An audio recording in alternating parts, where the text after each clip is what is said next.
Welcome friends, summer defence education 11 में आपका स्वागत है। इंडियन एयरफोर्स डिफेंस संबंधी कोई भी कॉम्पिटिटिव एग्ज़ाम हो, चाहे एफकेट है और UPSC, CDS, NDA, air force, navy, किसी भी प्रकार के टाइप के एग्ज़ाम हो डिफेंस के, उसके लिए, और ये रेलवे के एग्ज़ाम हो, तो इनमें फिजिक्स का बहुत इंपॉर्टेंट रोल रहता है। तो उसके लिए बहुत ही इंपॉर्टेंट ये वीडियो रहने वाली है। पिछली कुछ वीडियो में हमने क्वेश्चंस न्यूमेरिकल किए थे ताकि कुछ अंडरस्टैंडिंग हो सके, जो हमने पीछे पढ़ा है उसका थोड़ा सा रिवीजन हो सके, थोड़ा सा क्वेश्चन अटेम्प्ट करने के लिए हमारे पास तरीके आ सकें, यानी कैसे अप्रोच होनी चाहिए एग्ज़ाम में, वो चीज़ें सीखी। आज कुछ इम्पोर्टेंट टर्म्स के बारे में चर्चा करेंगे जो कि चुंबकीय क्षेत्र से ही रिलेटेड है। सबसे पहले अपन देखते हैं भंवर धाराएं, एडी करंट। भंवर धाराएं क्या होती है? जब किसी चालक पिंड या धातु के टुकड़े से समचुंबकीय फ्लक्स में परिवर्तन होता है, यानी कि जो कोई भी चालक हो या धातु का टुकड़ा हो, जब उसके चुंबकीय फ्लक्स में परिवर्तन होता है तो धातु के संपूर्ण आयतन में संवर्त पथ में प्रेरित धारा उत्पन्न हो जाती है। यानी कि उसके फ्लक्स में परिवर्तन होने से क्या होगा, उसमें एक प्रेरित धारा उत्पन्न हो जाएगी। ठीक है दोस्तों, और इन्हीं धाराओं को ही भंवर धाराएं कहते हैं, यानी ईडी करंट कहते हैं। इन्हीं धाराओं को क्या कहते हैं? भंवर धाराएं या ईडी करंट, इंग्लिश में क्या बोलेंगे? ईडी करंट कहते हैं। यानी कि किसी, जो भी कोई चालक चीज़ है, कोई चालक तार हो सकता है, चालक पिंड हो सकता है, या चालक धातु का टुकड़ा हो सकता है, अगर उसके चुंबकीय फ्लक्स में परिवर्तन होगा, जब उसके चुंबकीय फ्लक्स में परिवर्तन होगा तो उसके धातु के संपूर्ण आयतन में एक प्रेरित धारा उत्पन्न हो जाएगी, और इसी धारा को भंवर धारा कहते हैं। भंवर धाराओं की दिशा इस प्रकार होती है कि वे चुंबकीय फ्लक्स में परिवर्तन का विरोध करें, यानी कि वो उस उसकी दिशा किससे निर्धारित होगी? जिसके कारण उसकी उत्पत्ति हुई है, यानी चुंबकीय फ्लक्स के में परिवर्तन के कारण उसकी उत्पत्ति है, वो उसका विरोध करेगी, यानी कि उसकी विपरीत दिशा में उसकी दिशा होगी।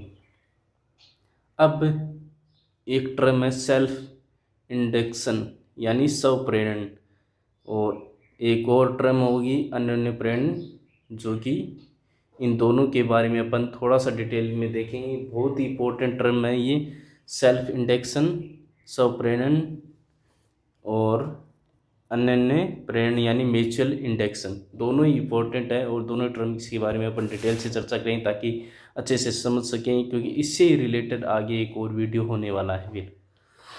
ठीक है दोस्तों, तो स्टार्ट करते हैं। किसी पिंड या परिपथ में प्रवाहित धारा के कारण उससे संबंध चुंबकीय फ्लक्स में परिवर्तन के फलस्वरूप उसी परिपथ में प्रेरित विद्युत वाहक बल उत्पन्न हो जाता है, और ये घटना स्वप्रेरण कहलाती है। यानी कि जब किसी कुंडली या परिपथ में प्रवाहित धारा के कारण उसके चुंबकीय फ्लक्स में परिवर्तन होता है, यानी कि कोई कुंडली है, उसके चुंबकीय फ्लक्स में, ये कोई कुंडली है तो उसके चुंबकीय फ्लक्स में परिवर्तन हो रहा है, किसके कारण? उसमें प्रवाहित होने वाली धारा के कारण। तो उसके फलस्वरूप उसी कुंडली में उसके कारण क्या होगा, उसमें प्रेरित विद्युत वाहक बल उत्पन्न हो जाएगा। क्या हो जाएगा? प्रेरित विद्युत वाहक बल उत्पन्न हो जाएगा, और ये घटना स्वप्रेरण कहलाती है। क्या कहलाएगी ये घटना? स्वप्रेरण की घटना कहलाएगी। ये घटना स्वप्रेरण कहलाएगी। ठीक है दोस्तों, और इस विद्युत वाहक बल की दिशा, यानी कि जो प्रेरित विद्युत वाहक बल उत्पन्न होगा उस कुंडली में, उसकी दिशा वह इस प्रकार होगी कि वह उस कारण का विरोध करे जिसके कारण उसकी उत्पत्ति हुई। वही बात है भंवर धाराएं वाली, कि ये किसका विरोध करेंगे? जिसके कारण उत्पत्ति हुई। यही लेंस का नियम है, यही जो फैराडे का विद्युत चुंबकीय प्रेरण का नियम है। तो इन ये नियमों में क्या है कि एक इनकी डायरेक्शन का सीधा सा रूल है, जिसके कारण उत्पत्ति हुई उसका विरोध करना, बस। ये एक कॉमन चीज़ है इन सब में, ठीक है, वो ध्यान में रखनी है। यानी कि जो दिशा होगी प्रेरित धारा की या प्रेरित विद्युत वाहक की, वो उसके विपरीत होगी जिसके कारण उसकी उत्पत्ति हुई है। ठीक है दोस्तों, बहुत ईजी से अपन समझना है। अंडरस्टैंडिंग बहुत चीज़ है, दिमाग में गहराई से जितना समझेंगे उतना ही इफेक्टिव होगा। जैसे अपने जो कोयल होती हैं, जो विद्युत मोटरें होती हैं, उनमें भी ये क्या होता है, चुंबकीय फ्लक्स का ही तो इस्तेमाल होता है। जैसे ये अपने पंखे होते हैं, इनमें मोटरें लगी होती हैं, इनमें बाइंडिंग होती है, तो वो सब चीज़ें चुंबकीय फ्लक्स को ही उत्पन्न करने के लिए लगाई जाती हैं, जिससे उनमें प्रेरित धारा उत्पन्न हो, प्रेरित विद्युत भाग हो, ताकि कम से कम बिजली खर्च हो। ठीक है दोस्तों, ये सब चीज़ें इसी से रिलेटेड होती हैं। फिजिक्स बहुत इंपॉर्टेंट रोल है अपनी दैनिक जीवन में फिजिक्स का। जब परिपथ में मुख्य धारा का मान बढ़ता है, यानी कि जब परिपथ में मुख्य धारा का मान बढ़ता है तो प्रेरित धारा मुख्य धारा के विपरीत होती है।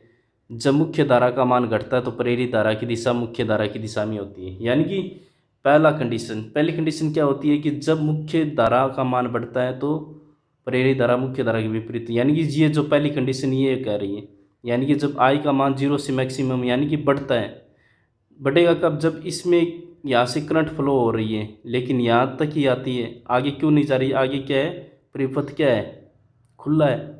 परिपथ खुला है, जब परिपथ खुला होता है तो उसमें धारा प्रवाहित नहीं होगी, केवल बंद परिपथ में ही धारा प्रवाहित होगी। ठीक है दोस्तों, तो जब परिपथ खुला है तो जितनी धारा इस ये मतलब दे सकता है उतनी की उतनी धारा बनी रहेगी, मैक्सिमम बनी रहेगी। तो इसके कारण जो इसमें चुंबकीय फ्लक्स में परिवर्तन होगा तो इस स्थिति में जो प्रेरित धारा की दिशा होगी वो क्या होगी, इसके विपरीत होगी। जबकि दूसरी कंडीशन, जब मुख्य धारा ये जो मुख्य धारा यहाँ से निकलेगी बैटरी से, तो इसके चुंबकीय फ्लक्स में परिवर्तन होगा तो प्रेरित धारा उत्पन्न होगी, वो उसकी दिशा उसी दिशा में होगी। क्योंकि इसमें क्या है, धारा का मान घट रहा है। क्यों घट रहा है, क्योंकि ये परिपथ पूर्ण हो गया है, कुंजी बंद है। जब कुंजी बंद होती है तो परिपथ पूर्ण होता है, तो इसमें से क्या है, उसका क्षरण हो रहा है धारा का, धीरे धीरे धारा का क्षरण हो रहा है, तो जिससे धारा का मान घट रहा है तो वो उसी दिशा में उसकी प्रेरित धारा उत्पन्न हो जाएगी। तो यानी जो प्रेरित धारा उत्पन्न होगी वो डायरेक्शन है उसकी, वो मुख्य धारा के अकॉर्डिंग ही होगी। ठीक है दोस्तों, सब प्रेरण को अपने डिटेल में देख लिया है। अब अपन चलते हैं अन्योन्य प्रेरण के बारे में। म्यूचुअल इंडक्शन क्या कहता है, जब किसी कुंडली या परिपथ में प्रवाहित धारा के मान में परिवर्तन होता है तो उसके निकट रखी दूसरी कुंडली से समान चुंबकीय फ्लक्स में परिवर्तन होता है और फलस्वरूप दूसरी कुंडली में प्रेरित विद्युत भाग बल होता है। ये घटना अन्योन्य प्रेरण कहलाती है। अन्योन्य प्रेरण तो स्वप्रेरण से बहुत इंपॉर्टेंट है, क्योंकि ट्रांसफॉर्मर अन्योन्य प्रेरण के सिद्धांत पर कार्य करते हैं। यानी कि जो भी अपने घरों में जहाँ से अपनी बिजली सप्लाई होती है उससे पहले जो मेन ट्रांसफार्मर लगे थे गाँव में या फिर छोटी छोटी ढाणियों में या छोटी छोटी जो भी है पहाड़ी इलाके हों, चाहे जहाँ भी ट्रांसफार्मर डीपी भी बोल सकते हैं, छोटे टाइप में ट्रांसफर, तो उन सब में अन्योन्य प्रेरण सिद्धांत का इस्तेमाल किया जाता है। जो ट्रांसफार्मर होते हैं उनमें अन्योन्य प्रेरण के सिद्धांत पर ही वो काम करता है ट्रांसफर। यानी कि जैसे मान लो ये कोई कुंडली रखी है और इसमें नज़दीक, इसके नज़दीक कौन सी दूसरी कुंडली रखी है, और पहली कुंडली में क्या है, धारा प्रवाहित करेंगे। जब पहली कुंडली में प्रवाहित धारा के मान में परिवर्तन होता है तो उसके दूसरी निकट रखी कुंडली में इसमें क्या उत्पन्न होगा, चुंबकीय फ्लक्स उत्पन्न हो जाता है। यानी कि जो नज़दीक रखी कुंडली है उसमें चुंबकीय फ्लक्स परिवर्तन हो जाता है। हालांकि उनके बीच गैप हो सकता है, एक दूसरे के ऊपर भी हो सकती है कुंडलियाँ, लेकिन इसके कारण जो दूसरी कुंडली में क्या होगा, फ्लक्स में परिवर्तन होगा। जब फ्लक्स में परिवर्तन होता है तो हम जानते हैं लेंज के नियम से उसमें क्या प्रेरित विद्युत भाग उत्पन्न होता है, ये लेंज का नियम कहता है। ठीक है दोस्तों, तो जो प्रेरित विद्युत भाग उत्पन्न होगा और ये जो संपूर्ण घटना है वो घटना क्या कहलाएगी, अन्योन्य प्रेरण कहलाएगी।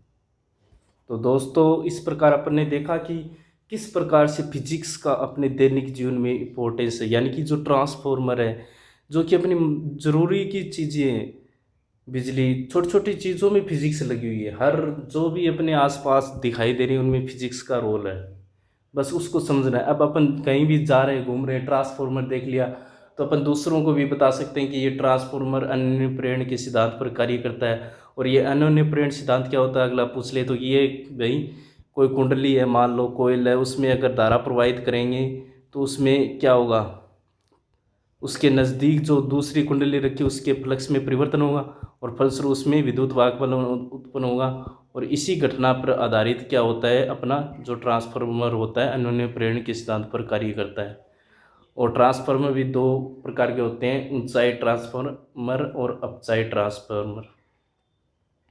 और दोनों के बारे में फिर थोड़ा सा डिटेल से इसके लिए एक अलग वीडियो बनाएंगे ताकि थोड़ा सा अच्छे से समझ सकें ट्रांसफार्मर को। ठीक है दोस्तों, तो वीडियो अच्छा लगे तो लाइक करें और अपने दोस्तों को भी शेयर करें। मिलते हैं फिर नेक्स्ट वीडियो में, तब तक के लिए नमस्कार, जय हिंद, जय भारत दोस्तों।